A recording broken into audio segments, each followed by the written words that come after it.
What's it like to be a UX writer at a video game company? Today I talked to someone who's worked on one of the world's biggest video games as a UX writer.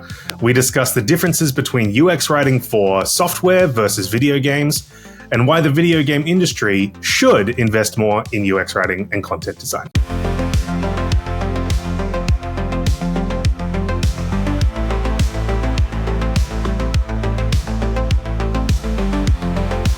Hey everyone, welcome back to Writers of Silicon Valley. I'm Patrick Stafford, your host, and I am sorry for the little bit of a delay I've had in uploading new episodes. It's just been absolutely crazy at the Content Collective, so I've been a little bit behind in uploading new episodes, but I'm back, so sorry to keep you waiting. I am not, and speaking of not keeping you waiting, I'm not going to prattle on too much before we get to today's episode, because it's actually the first time I've spoken to someone on the podcast who's worked at a video game company for UX writing in video games. It's a very interesting topic and misunderstood, I think, so I'm really interested and excited to hear the reaction. Before we get to that, though, I just want to give you a couple of quick updates, things you might find useful. So recently at the UX Content Collective, we debuted the 2025 Content Design Salary Survey. I'd highly encourage you to check it out. The data is all there on the website. I've put it in the show notes, and you can take a look at median salaries around the world. And not just that, but freelance rates, top challenges, collaborators, titles. We ask people about AI, their use of AI, and also data around layoffs. And it was actually a little bit surprising to see the number of people who have been rehired in the industry. So definitely worth checking out. I think you can also get a free report for your demographic. So you put in your stats, and then we'll give you a free report that basically compares you to someone in your same range, but with more experience. So basically just a guide of what you might be able to achieve or what you should be asking for based on your level of experience. So again, it's free. Check it out. Would really encourage you to do that. The other piece of news is that one of the reasons I was taking so long to upload this is that our new course, Advanced UX Content for Product, is up, and I really encourage you to check that out as well. We have a couple of excerpts from the course that you can have a look at, and would highly encourage you to read those. The course is basically for content designers who understand their craft really well, but want to go to the next step. So how do you see a product ecosystem as something that you can tackle and work within? How can you basically make impact at scale rather than sort of focusing on one sort of feature at a time? If you're wanting to get into leadership or management, this is definitely something I think you should check out. And even if you are an individual contributor and just want to have more impact and you have great ideas but can't see them through, or there are blockers in your way, I would encourage you to check it out. So we'll include that in the show notes as well. But that brings us to today's interview. I was really excited to talk to Ben Moran, who has worked at Rockstar as a UX writer. Now, Rockstar is the publisher and creator of one of the world's biggest franchises, Grand Theft Auto. Now, Ben, we don't really talk a lot about specifics of specific games. We're really talking in general here about what is UX writing and content design within video games. Now, there is a content design practice at video game companies. For instance, King is a big one. And there's a very established content design practice there. But it's interesting. I haven't really spoken to someone before who's worked on UX writing for a multi-platform game. And it was interesting to see that one of the world's biggest video game companies has invested in this type of role. And some game companies talk about content design in a very different way. When they talk about content design, they're talking about things like quests and in-game content. That's really, it's storytelling for the player. Whereas Ben's role as a UX writer is much more what we would consider traditional UX writing.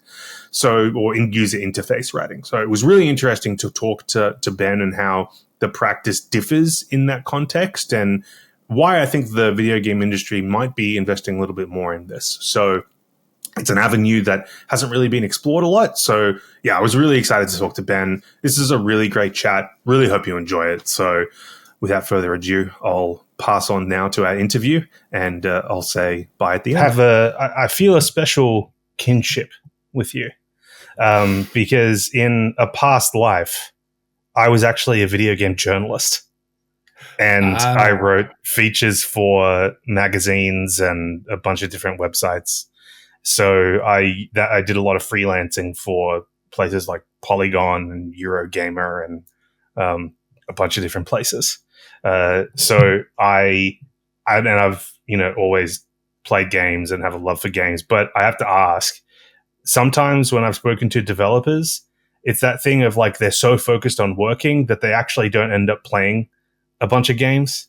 So are you one of those people? Like when you've been working on games, have you been playing games as well? Or is it one of those things where you're like, I'm actually too busy to play games, or it doesn't this feels take up too much of your time? Yeah. No, I 100% still play games. Yeah. What are you playing at the minute? Right now, I'm playing. I just finished God of War Ragnarok, and I was curious about Hogwarts Legacy, so I just picked that up, and I've been giving that a go. Nice. But yeah, I tend to kind of have a like sandbox open world RPGs tend to be my jam. Yeah, I find it hard to get into those games because they're just so daunting. And it's one of those things where it's like, if you don't pick it up for a while, then you have to be like, what does this button do? And wait, where am I in the story? And what's going on? And so depending on where I am in life and work, I sort of opt between like games like a MOBA or something where I can sort of just do a match and then hop off, versus like if I've got a stretch of time where I'm not super busy, I can be like, I can put sort of 40 hours into this game over a few weeks or whatever, and then it's all right. 100%. And I think that really speaks to probably the things that we're going to talk about today. In that there is the scale and the size and the ambition of these games is now so huge that you're introducing some really quite significant player problems there. One being people are going to be looking at these maps and going, oh God, I'm going to be doing this for the rest of my life. Which kind of takes away from the moment. I can really take away from that real joy of playing a game when you just kind of suddenly realize how far you have to go. But also the complexity of these games is going up and up and up, and the expected level of competence for somebody playing a game is going up and up and up. My wife jumped onto Hogwarts because she likes the Harry Potter movies, and within minutes she'd given up because it was just too hard. Right. There were just too many buttons for her to remember. As a gamer, you just jump in and go, okay, that's that. Okay, fine, we're off. And your muscle memory does the rest. But I think these are things that are becoming even more kind of noticeable as a kind of video game development as a whole just expands and grows. Yeah, it's an interesting one, and we'll have to stop ourselves from getting too deep into it because I think we can talk about this forever. But it's a type of entertainment where a lot is being asked of you when you engage with it. Unlike, say, a film where there are avant-garde films and films that do demand a lot of the viewer, but in most mainstream entertainment, film and television, a lot is being done for you. They're explaining what's going on. There'll be characters who are giving exposition. You'll be placed in a particular area, and they do a lot with geography to make you understand, okay, what's happening now. Even things that aren't necessarily a construction of the filmmaker or I guess in this case, the TV director, well, they'll say previously on blah, blah, blah. Whereas games, you're thrown, a lot of the time you're thrown in, and there are tutorials and stuff, but the bar for understanding things is much higher. But we'll get to that. But I actually want to rewind a little bit. So you are a content designer who, for the last several years, have been working in video games. Now, this is a really interesting topic because it's something that is not really covered in the content design community a lot. And in fact, I think you might be one of maybe a handful of people who call yourselves content designers, UX writers, and work in this space. So I first want to ask you, like all content designers, I'm sure you have a wandering and weaving path to get to where you are now. So how did you get into content design, and how did you end up in games? Sure. Yeah. I think like a lot of people, I came to content design through commercial copywriting. I'd been a kind of marketing and advertising copywriter for freelancing for a number of years, and this was around about 2016, 2017, and it was really when content design was really coming to the public's attention, and it was well timed because I'd found myself more and more working on kind of software development projects and website migration projects and bits and pieces like that, where I was dealing more and more with UX challenges, and so it was perfectly timed where I was kind of feeling like I'm doing a UX designer's job, but with words. And it was just perfectly timed that this kind of content design role suddenly became the kind of the new big thing. Before that, more years ago than I care to remember, I studied product design at university. And the reason that I got into product design, my dad was an interior designer, and so I was always kind of in a kind of design background. I kind of realized quite early on when I was studying product design that I didn't have the same passion as my peers when it came to form, shape, flow, pattern, color, texture, all of those things. And this is back when product design actually meant three-dimensional products.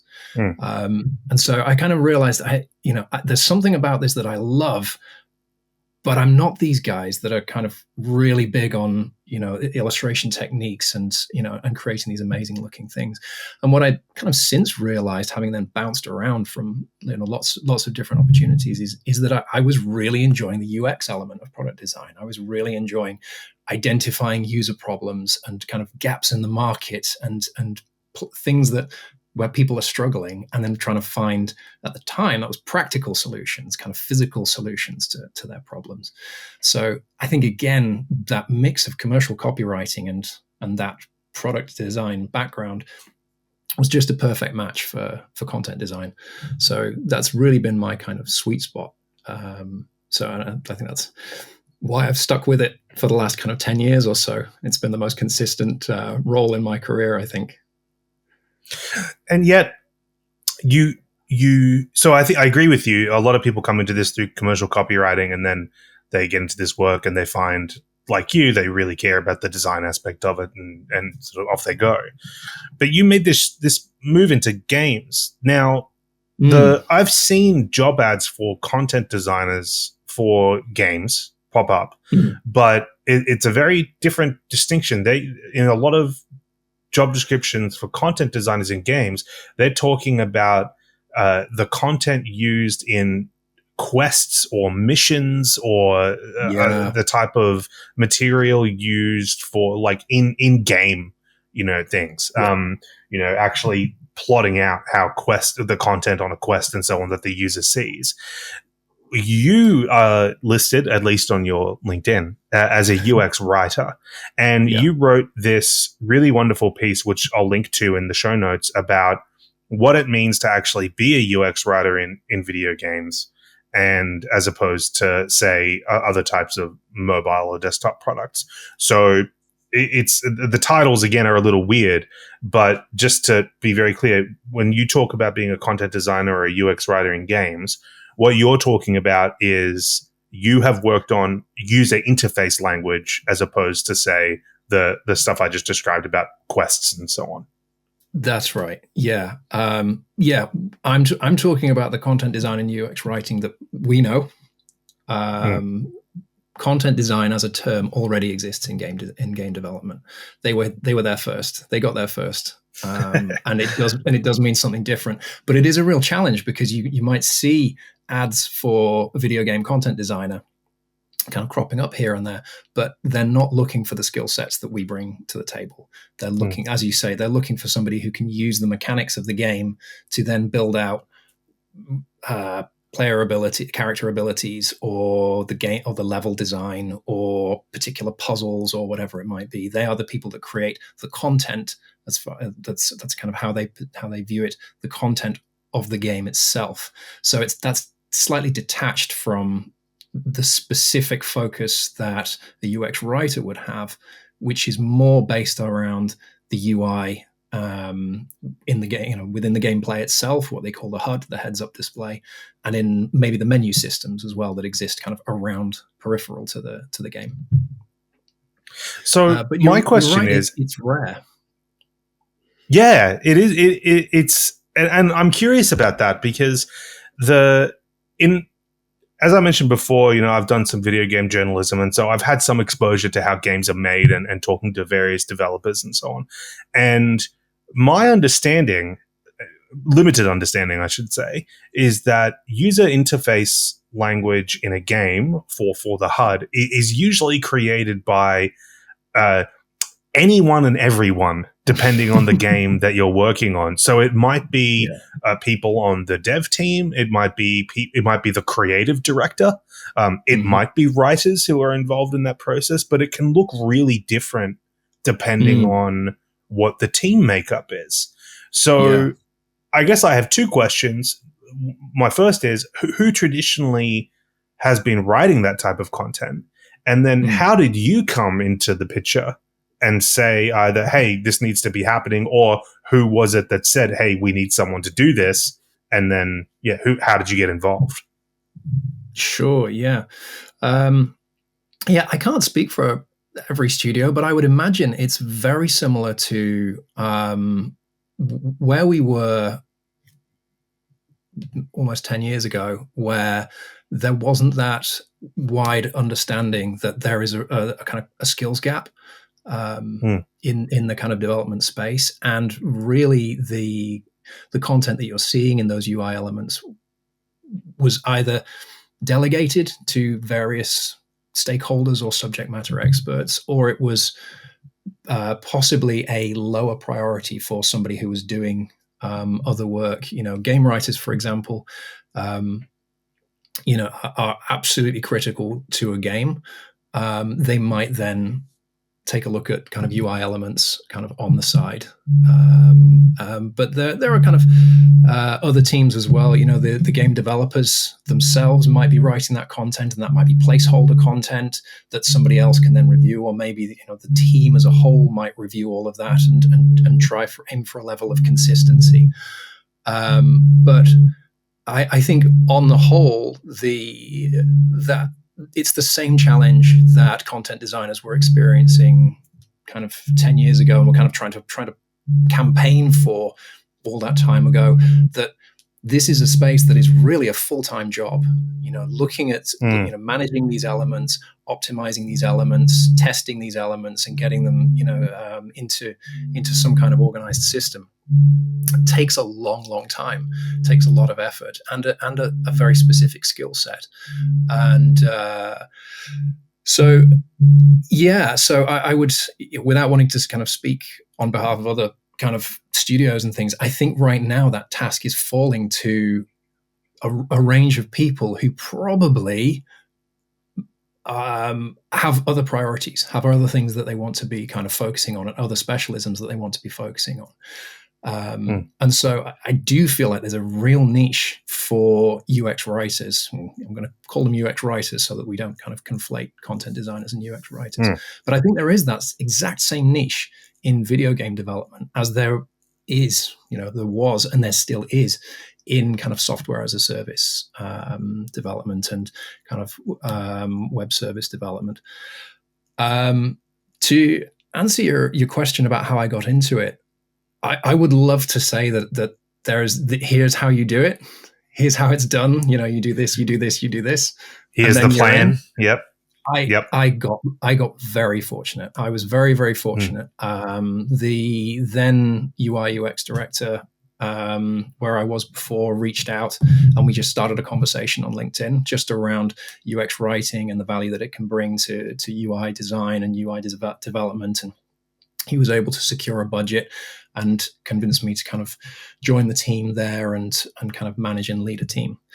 And so it really just was very fortunate, and it was kind of led by somebody from within that kind of had that vision and was able to kind of be that champion from the get-go.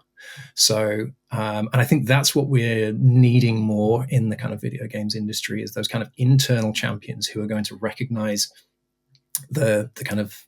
recognize the skills gap, recognize the value that UX writing can bring, and then really fight for budget, really fight for kind of getting that budget in, getting those people in, proving the value of what they're doing, and aligning them in with the kind of game development processes. But yeah, I think that's the biggest challenge right now, is just getting through the door, is just kind of getting across that threshold, so that you can then do all the advocacy work. You can do all the, all the stuff that a UX writer is now used to doing, which is, finding the key projects where you can find quick wins, where you can kind of quickly move the needle, where you can measure the impact that you've had, and then where you can kind of communicate that and keep and build that advocacy, and start to build bridges with teams and make connections that previously weren't there. All that sort of stuff. But yeah, step one is the biggest, is just getting in the door. I mean, what you're describing is really similar to all of the challenges that are faced by, all the content designers who have spoken on this show, and who I've spoken to, I'm sure you've spoken to as well. It's interesting, though, because although the challenges you're describing are the same, your article goes into quite a lot of detail about the key differences between designing for, say, a desktop application versus designing for a game. And I'm really curious to hear when you started doing this, that first sort of game-related role, what were those challenges that first came up in terms of writing for a user interface for a game, and how do they differ from, say, an app or another type of product? Yeah, there's a couple of things that I called out that I think it took me a while to get my head around it, but it kind of came down to kind of two crucial things. The first one is that what you're striving for is immersion, whereas in a conventional digital product, it's for at least as far as we're concerned, it's usability. And there's quite a big difference between immersion and usability, but they're both two important words. And the second one, which I'll get to, is really what the role of the UI is in the product as a whole. Actually realizing that the UI has a slightly different role than it would do in a kind of conventional mass market digital product. But if we're looking at immersion, it's a word that people are familiar with, and it's not unique to video game development. A book can be immersive, a movie can be immersive, but the idea of immersion is that you, ultimately what it means is you kind of lose your sense of self, and you identify so strongly with what you're experiencing that you lose your sense of self, and you are immersed in the experience that you're playing, so that you are the character, and these are your problems, and these are your challenges, and that's where you get what is kind of considered video game nirvana, which is this sense of flow.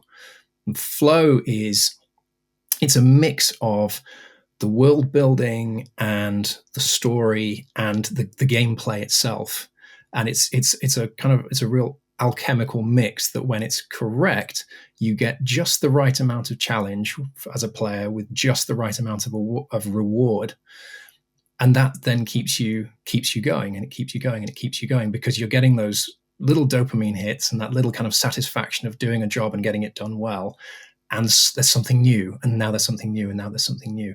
And I think that's distinctly different in a couple of ways to digital products, because I think in some digital products we talk about they're almost addictive. They're creating kind of addictive behaviors, and I think we see this a lot with social media, that things like infinite scroll and other features make these products so that it's very difficult to get out of them, and they're constantly trying to pull you in, and they're constantly trying to keep you there.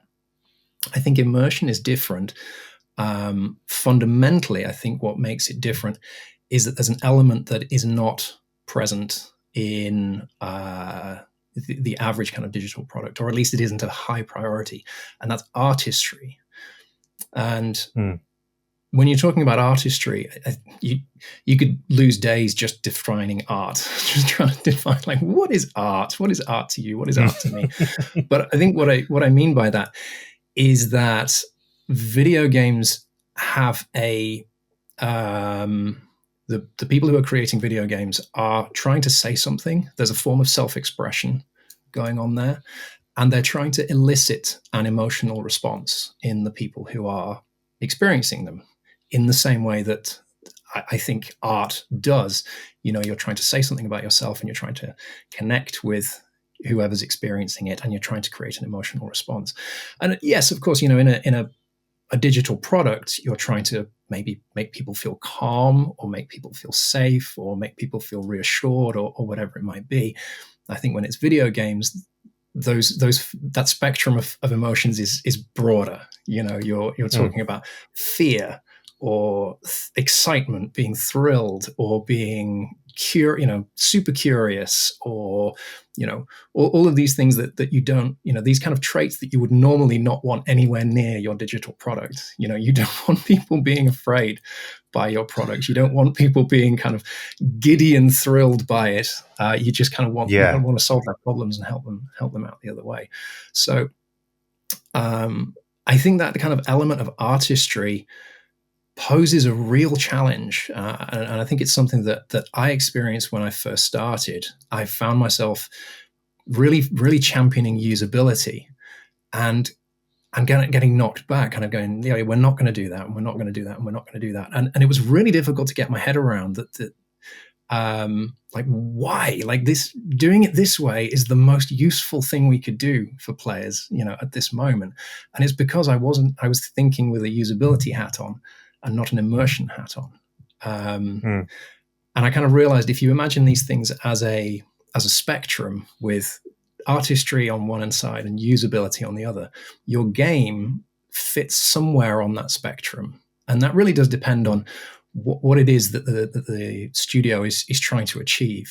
They might be looking for a game where the usability has a priority over the artistry, and they just want as many people as possible to be able to play this thing. They want as many people as they can to pick up and play this thing and love it and enjoy it, and that can be an incredible, critical and commercial hit.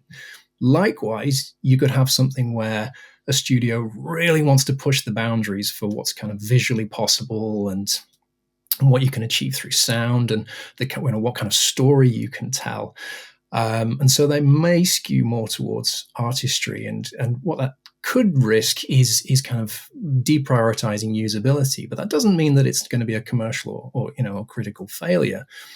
But I think it's interesting thinking of these things as a scale, because if you go too far in either direction, if you push too hard for usability, you could have a game that is accessible to as many people as humanly possible, but nobody wants to play it because it's dull, because it's boring, or it's derivative, or it's not exciting, it's not interesting.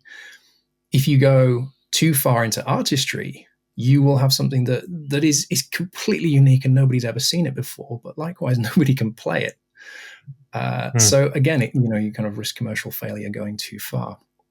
And so I think that was one of the key things that I realized, is that you can be a champion for usability, but you have to work very, very closely with all of the teams responsible for building whatever it is you're building, whether it's a moment in the game or a feature, or whatever it might be, to really align on what is the overall intent for this experience, this moment in the game, so that you can make sure that you're providing just the right amount of usability and just the right amount of support, without kind of destroying the vibe, without kind of destroying the mood there.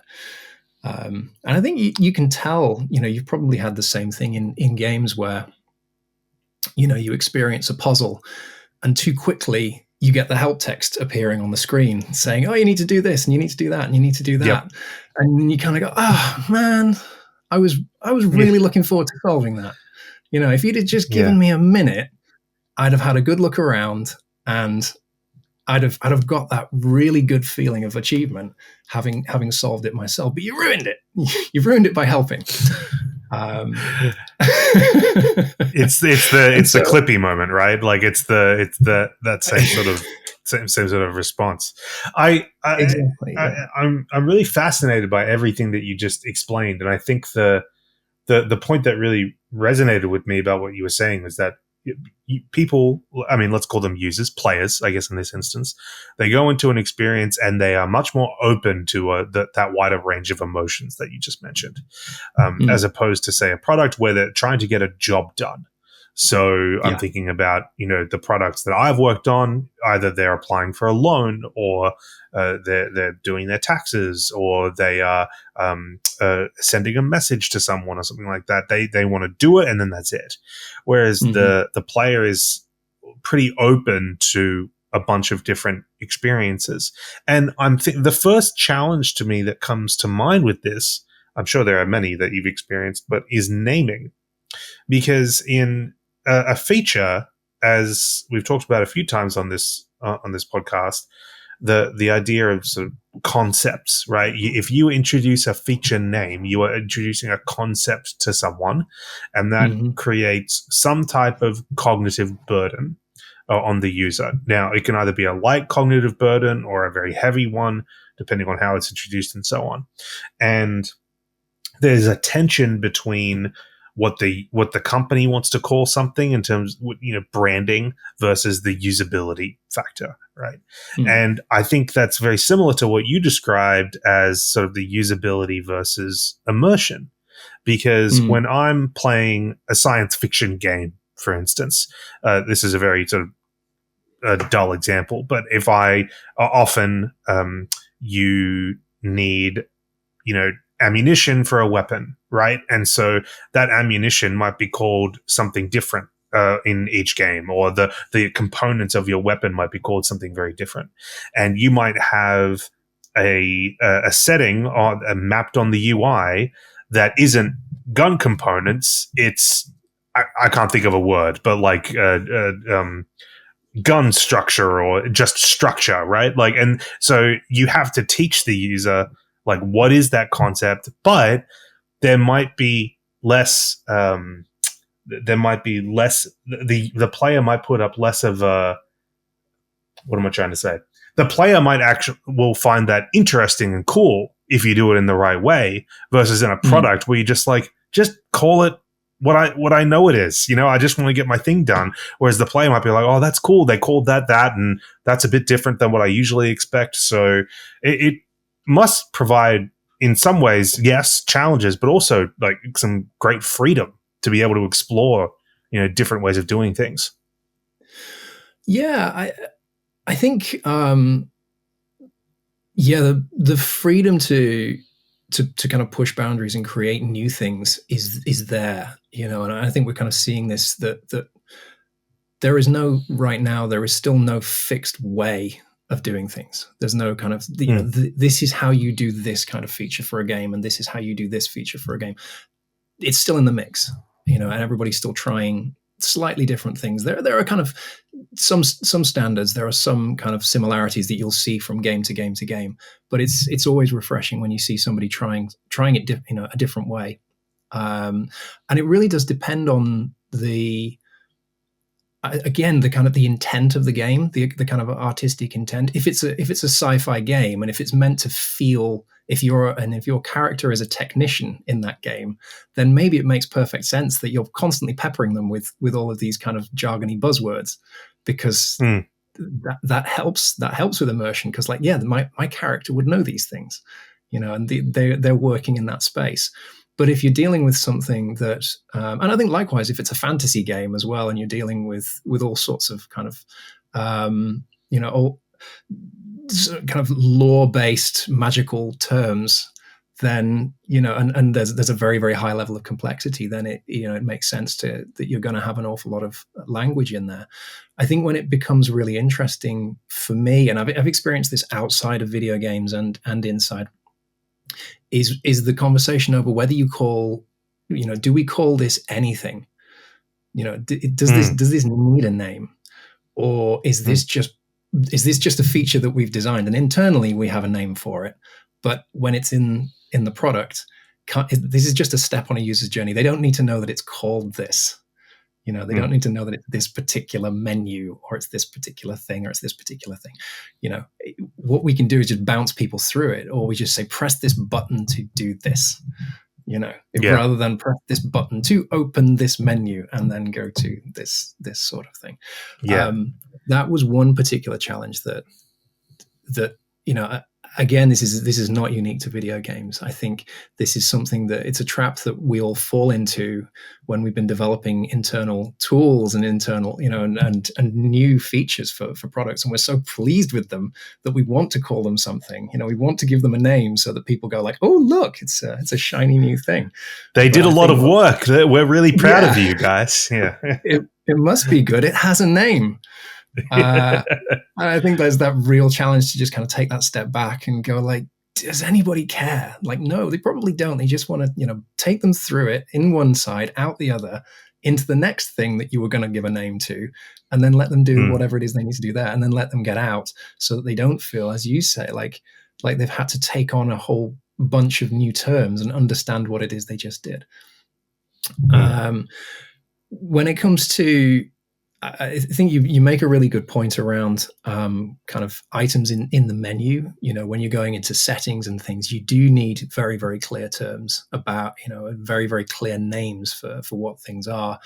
That can be influenced by, the type of game it is. So you might want to kind of create something brand new, but in a large number of cases, you're dealing with things that are maybe external to the game, like HDR settings or something like that, where you do really need to understand what is the industry standard language, because there is already a level of understanding outside of your space about how to manage these particular specifications.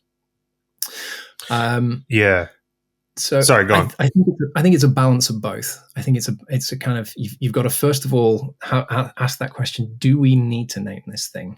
In what are the different?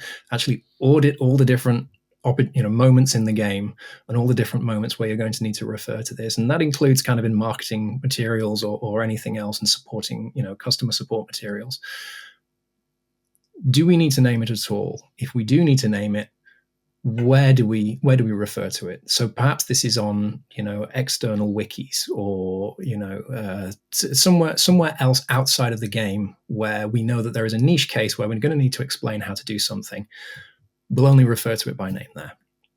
Or is this something that is so important that you need to have a name for it in the game itself, so that people can very, very quickly know that that's where something is stored, or that's where something is where I change this particular setting.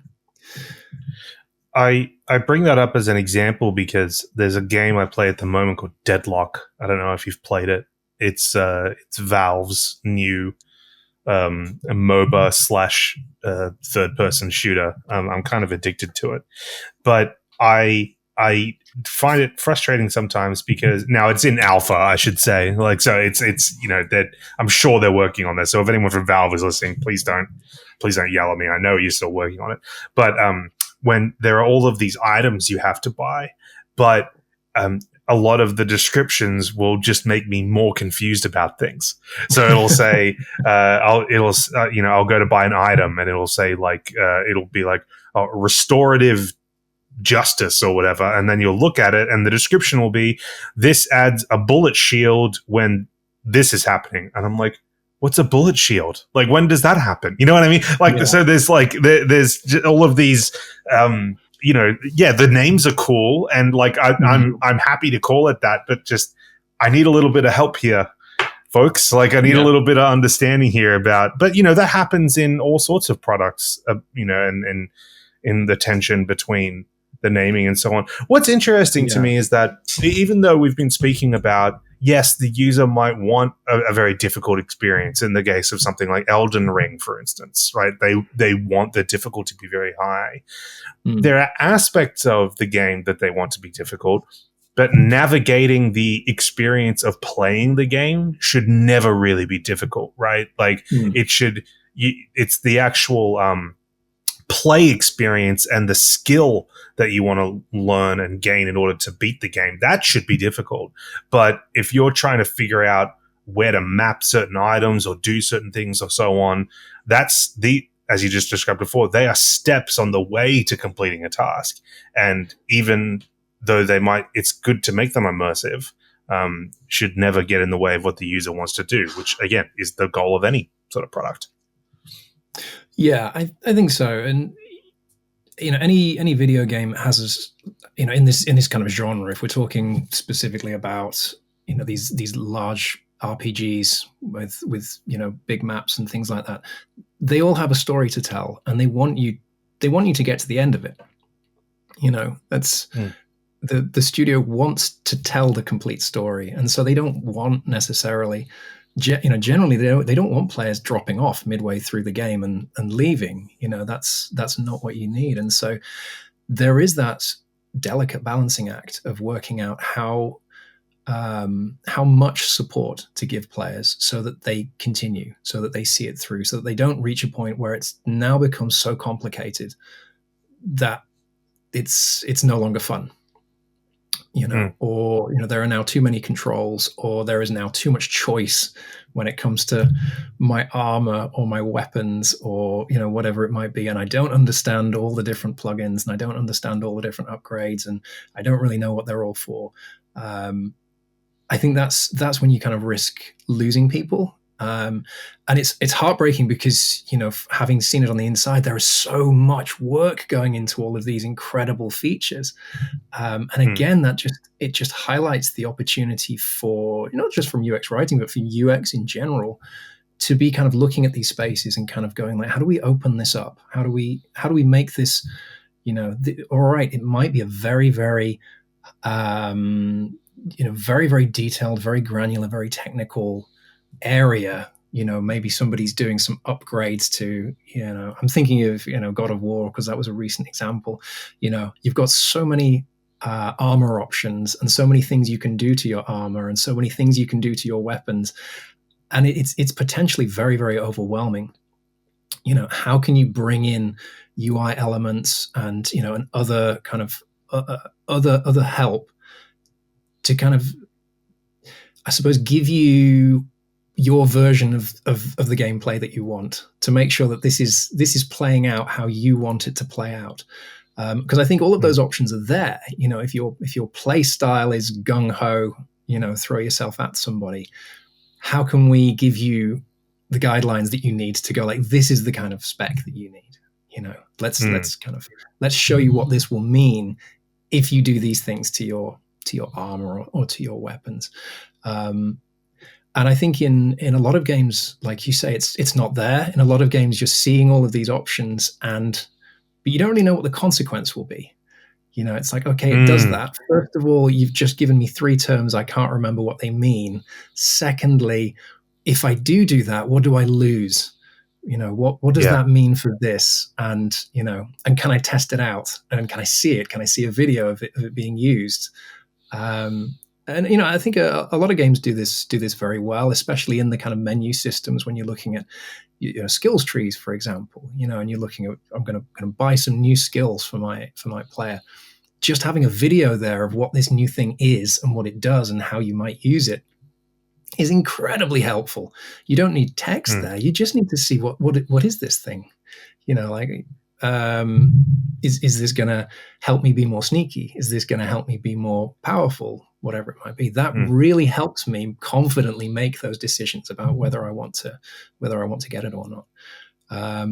And so, again, I think this is a really key part of being a kind of UX writer in the kind of UI UX team, is to be able to contribute to those conversations, to be able to kind of, as part of the overall UXs, kind of say like, how can we break this down so that this is as good as it can be for every possible user? So, so that the Elden Ring user is still having a really great time, but, my wife as a player is also having a really great time. because ultimately we want to sell as many copies of these games as possible.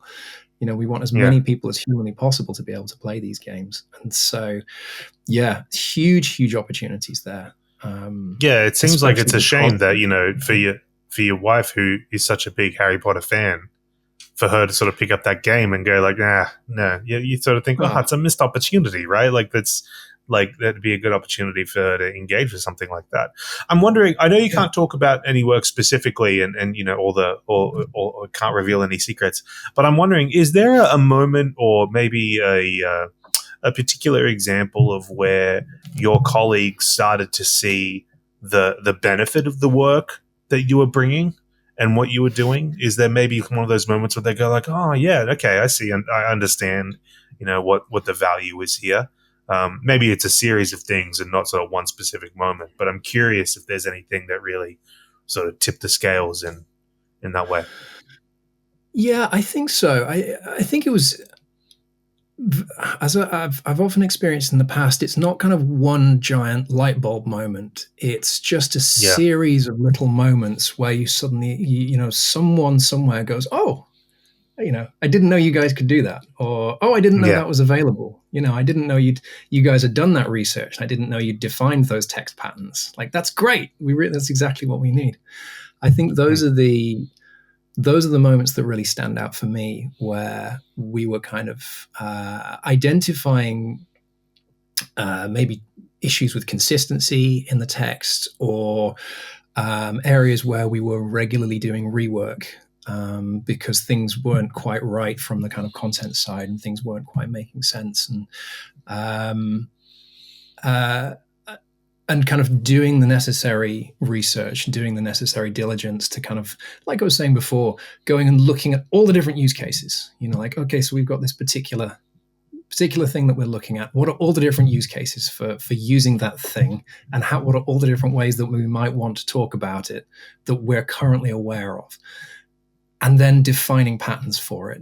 And that, it was fairly early days. We were kind of documenting this stuff in a style guide, and working very closely with the other kind of UI UX teams to kind of bolt into their documentation and bolt into the work that they were doing.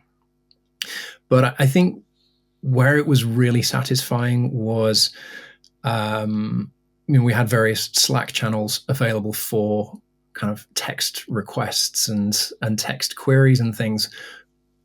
There was a wonderful tipping point where the channel almost ran itself, because people were aware that these guidelines existed, and one person would ask a question and one of their colleagues would provide the answer with a link to the relevant space in the documentation that we produced. And so we almost had that moment where, where you just kind of take your hands off the wheel. It's working. It's alive. The awareness is increasing, and people are learning to kind of solve their own issues, and use the kind of patterns that we've defined. That's awesome.